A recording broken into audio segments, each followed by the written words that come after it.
Most people have no idea Italy flew an entire arsenal of deadly World War II aircraft. From lethal torpedo bombers that terrorized Allied fleets to sleek, aggressive fighters that went head-to-head with Spitfires and Hurricanes, the Regia Aeronautica was far more dangerous than history remembers. Here's every single Italian aircraft that fought in the war, and some of them will shock you. Biplane fighters, the old guard. Fiat CR.32 was a legend in its time, extremely nimble and absolutely loved by veteran pilots who swore by its agility. But by 1940, this fighter was hopelessly outclassed by modern monoplanes with superior speed and firepower.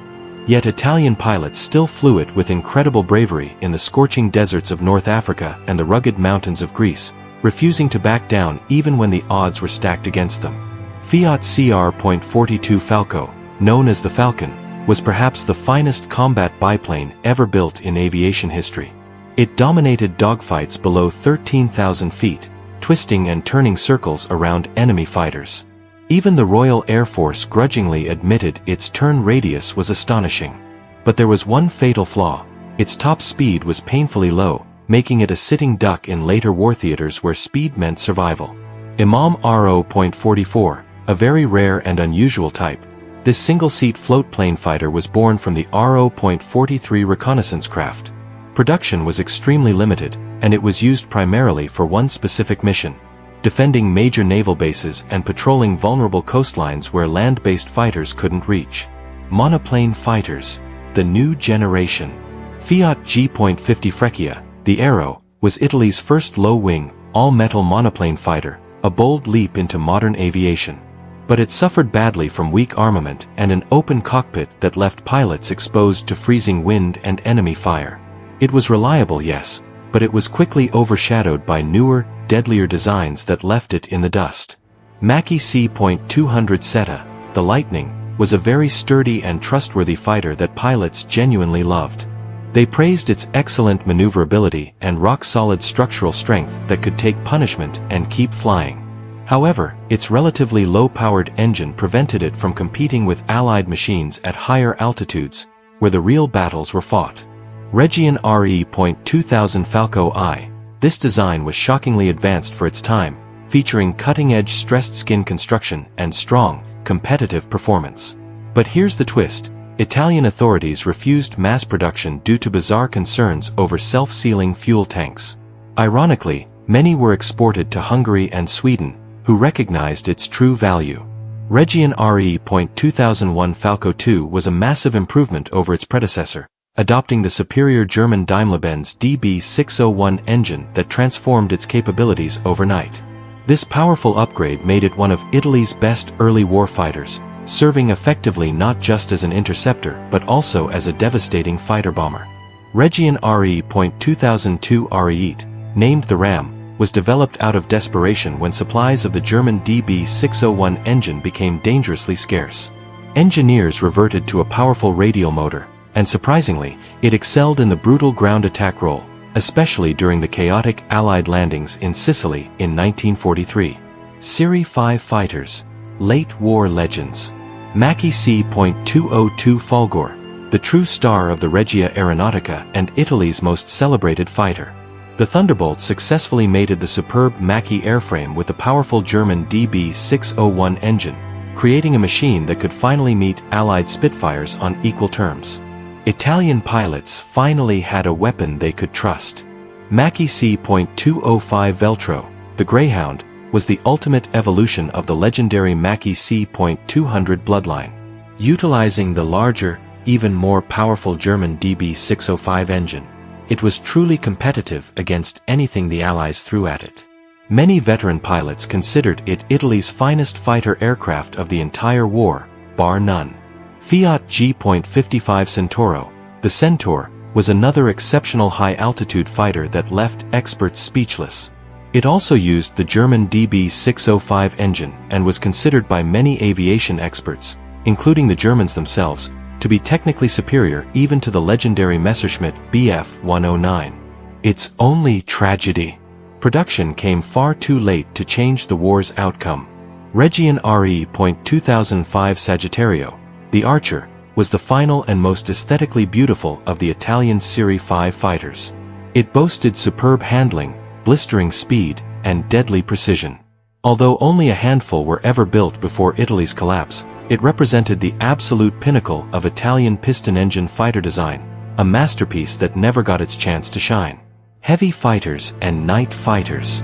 Imam RO.57 was an ambitious twin-engine heavy fighter designed for high-speed interception and aggressive long-range attacks. Unfortunately, constant technical difficulties and the desperate demand for single-engine fighters severely limited its deployment, and it saw almost no combat action. Fiat CR.25, a fairly rare twin-engine design that primarily served in reconnaissance and escort roles far from the front lines. It proved quite reliable and specialized in one critical mission, photographing enemy fleet movements over the vast Mediterranean, providing crucial intelligence. Caproni Vizzola F.5 was a highly maneuverable monoplane specifically designed to be lightweight and devastatingly fast. Though it showed genuine promise during testing, only a few were ever produced, and they served mostly as advanced fighter trainers throughout the conflict, never reaching their full combat potential. Medium and torpedo bombers, the backbone.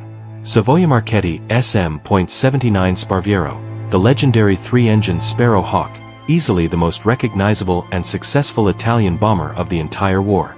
It was famously rugged, able to absorb horrific damage and keep flying. As a torpedo bomber, it was absolutely lethal, earning the grudging respect of the Royal Navy across every corner of the Mediterranean.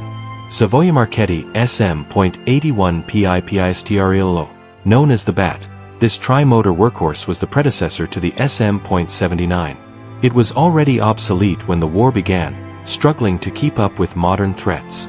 It spent the conflict primarily flying dangerous night missions or carrying essential troops and cargo through hostile skies. Savoia Marchetti SM.84 was designed to modernize the successful SM.79 line with better armament and improved performance. However, pilots quickly found it less stable and significantly harder to handle than the beloved old Sparrow Hawk, which severely limited its overall effectiveness in combat. Fiat BR-20 Cicogna, the Stork, was an early Italian bomber that participated briefly in the Battle of Britain in 1940, a bold but doomed adventure. It was rugged but painfully slow, and it was quickly relegated to secondary roles, primarily serving in the Far East alongside the Japanese Air Force. Kant Z.1007 ALCONE, the Kingfisher, was a very robust three-engine medium bomber known for its unique wooden airframe construction, which allowed it to absorb significant battle damage and survive. It was widely used for reconnaissance and bombing missions over the harsh Balkans and scorching North Africa. Kant Z.1018 Leone, named the Lion, was Italy's most advanced twin-engine bomber project, featuring an all-metal stressed skin design that represented the future of Italian aviation. Although significantly better than earlier types, frustrating production delays meant it tragically missed the main fighting phases of the war. Heavy bombers, the rare giants. Piaggio P.108 was the only four-engine heavy bomber employed by the Regia Aeronautica during the entire war. It saw extremely limited operational use, mainly deployed for long-range maritime patrols and night bombing missions, showing genuine potential that was never fully realized before Italy's surrender. Dive bombers and ground attack. Breda BA.65, a single-seat low-wing monoplane, was used extensively for ground attack and dive bombing during the brutal Spanish Civil War.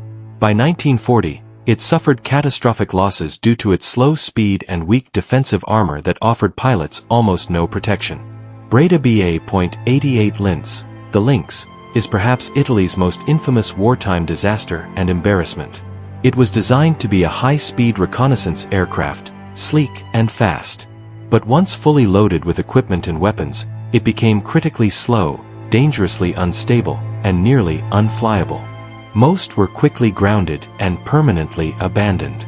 Savoia Marchetti SM.85 was an unfortunate and disastrous attempt to create a twin-engine dive bomber. It proved incredibly unreliable, mechanically fragile, and prone to catastrophic failures in operation. It was shamefully withdrawn from frontline service after barely a year of consistently disappointing performance. Caproni CA.314 was a versatile twin-engine transport, light bomber, and reconnaissance machine, a further development in the long-running Caproni 300 series. It served diligently in the critical logistical support role across the sprawling Mediterranean theater, keeping supply lines open. Seaplanes and flying boats. Masters of the sea. Cant Z.501 Gabbiano, known as the Seagull, was a widely used and instantly recognizable long-range reconnaissance flying boat. It was painfully slow and extremely vulnerable to enemy fighters, but its legendary reliability made it absolutely essential for search and rescue missions and anti-submarine patrols. Cant Z.506 Aeron, the three-engine Heron, was one of the finest hydroplane aircraft of the entire era. It was surprisingly fast and remarkably sturdy, used primarily for search and rescue, long-range maritime patrol, and occasional bombing missions against Allied shipping. Fiat RS.14 was a dedicated twin-engine maritime reconnaissance and anti-submarine float plane.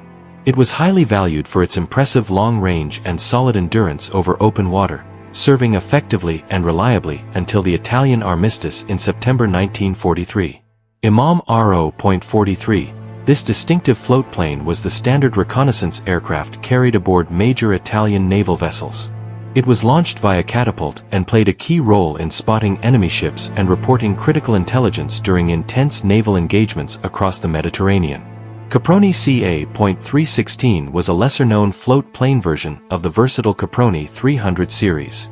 It was primarily designed for coastal patrol duties and was often employed for liaison missions and transport around busy harbors and naval installations. Land-based reconnaissance. The Eyes of Italy. Caproni Ca.309 Ghibli, named after the scorching hot desert wind, this twin-engine monoplane was a lightweight utility aircraft designed specifically for colonial police work and reconnaissance duties in the unforgiving deserts of North Africa. Caproni Ca.310 Libeccio, the Southwest Wind, was an early reconnaissance bomber that saw widespread service across various combat theaters. It was sold internationally to multiple countries, but its performance was deemed completely insufficient for modern combat by 1940. Caproni Ca.311 was distinguished by its extensive use of glazing in the nose section, offering superb visibility for reconnaissance crews scanning the ground below. It was used mainly for visual observation and photographic mapping missions across enemy territory. Caproni Ca.313 was one of the more successful multi-role light bombers and trainers in the entire Caproni series. It was widely exported to foreign air forces, proving itself reliable and adaptable for reconnaissance and light attack roles in multiple conflicts. Imam RO.37 was a very sturdy biplane used extensively for Army cooperation and tactical reconnaissance, particularly in Ethiopia and during the early campaigns in North Africa. It was reliable and well-loved, but it suffered horrific casualties when encountering modern enemy fighters. Transport and liaison. The unsung heroes. Savoia Marchetti SM.82 Kanguro, the massive three-engine Kangaroo, was a crucial strategic transport that kept Italy's war machine moving. It was famous for its immense range and incredible payload capacity, enabling complex long-distance missions, including strategic supply drops deep over the frozen Soviet Union. Savoia Marchetti SM.73 was an early tri-motor passenger and cargo aircraft that was already aging when the war started. Nevertheless, it provided essential transport and logistical support throughout the entire conflict, often serving on incredibly dangerous supply routes under constant enemy attack. Savoia Marchetti SM.74 was a large, unusual high-wing transport aircraft offering exceptional interior space for cargo or troops. It was used primarily by the military for moving priority supplies and specialized equipment to front-line units. Savoia Marchetti SM.75 was a very reliable tri-motor transport that served as the backbone of the Italian military's entire air supply chain. It was highly adaptable, often modified for long-range special missions and critical liaison duties behind enemy lines. Savoia Marchetti SM.83 was a luxurious and fast tri-motor airliner hastily converted for high-priority transport roles. It was often used for moving top military commanders, VIPs, or critical intelligence documents quickly and safely across the dangerous Mediterranean.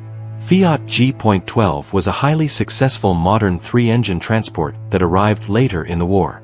It was robust, spacious, and possessed excellent range, making it absolutely vital for desperate supply operations after the catastrophic fall of North Africa. Caproni CA.133 was a successful tri-motor transport aircraft dating back to the mid-1930s.